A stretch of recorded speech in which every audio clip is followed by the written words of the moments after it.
So today I'm here to talk about the new Pyxis camera from BlackMagic design.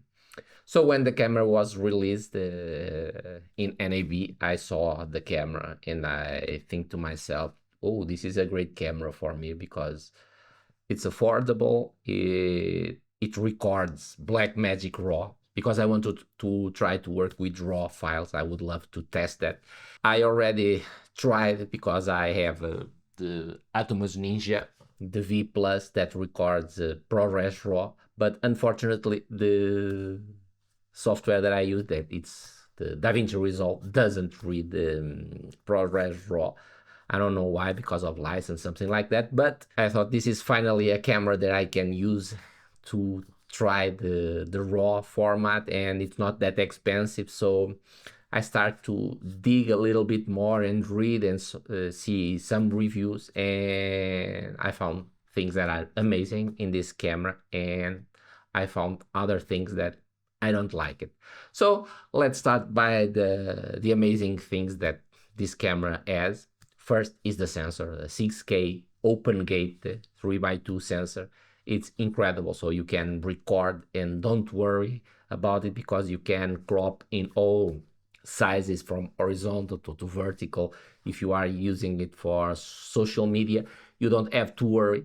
And if you are doing work for clients, you don't have to worry about shooting in horizontal and in vertical, because with this kind of sensor you can crop it to vertical to horizontal and use it, and that's an amazing option, and for the price, of course. And you also have the option to record externally with an SSD, or you can use the internal CF Express. You have multiple options of the recording, and of course the B-RAW, that's a great format that you can record and use in DaVinci Resolve. So the flow is all internal to the same company, and I think it works perfectly. So it has great features, and of course it has the XLR. I don't like that it's a mini XLR, but it has an XLR with phantom power, so it's good. But there are some things that I think BlackMagic went very wrong.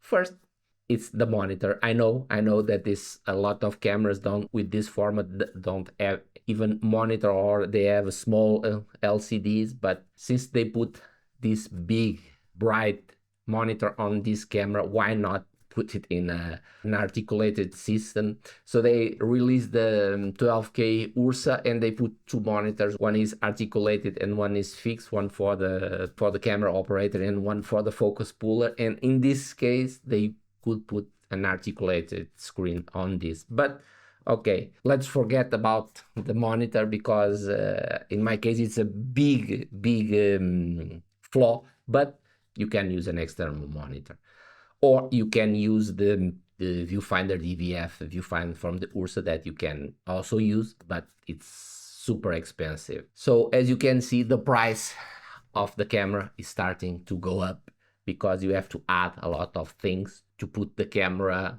more or less good for work. So I don't know if I'm expressing myself well. So you need to add an external monitor and or buy the EVF.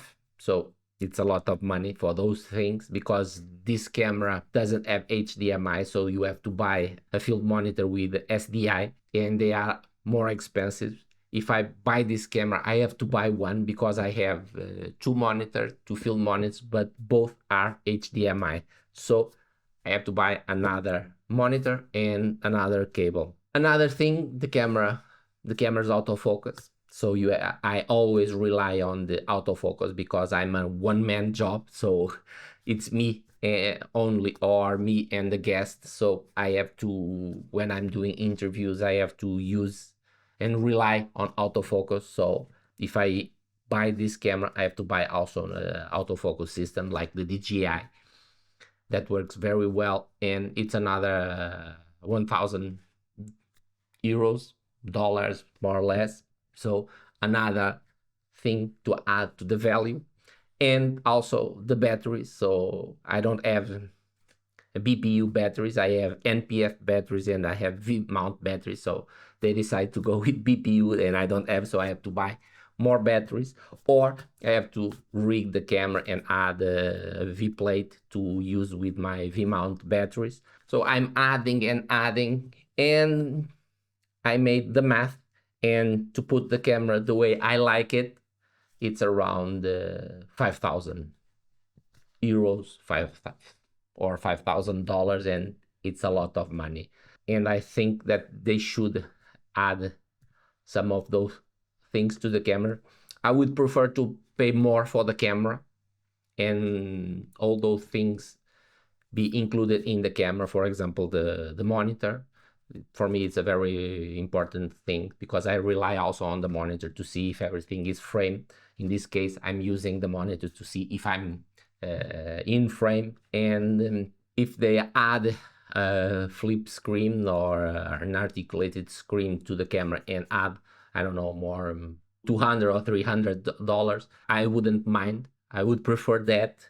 And of course the battery also, and some other small things like the mini XLR. Okay, but I don't, that it's not very important to me. But I know that the camera has great features, but I decided to forget a little bit about this camera because it's too expensive, and rigging all the things, it's gonna be a big camera also, and I like to go out and bring the camera with me, and that's why I bought the ZVE one, because it's small and it has a great sensor also. So I decided to forget about this camera, and I start to read more, and I discovered that they also have the video assist, a film monitor that can record the BlackMagic RAW, but unfortunately it's not compatible with my camera. So I use Sony, and they are not compatible with Sony cameras. So I think BlackMagic is cutting me from using RAW, but I will still use all other formats. I use ProRes when I'm shooting with my FX30. And another big and important thing, this old my glass is E-mount, and if I decide to go with the Pyxis, I have to buy new glass because they have different mounts.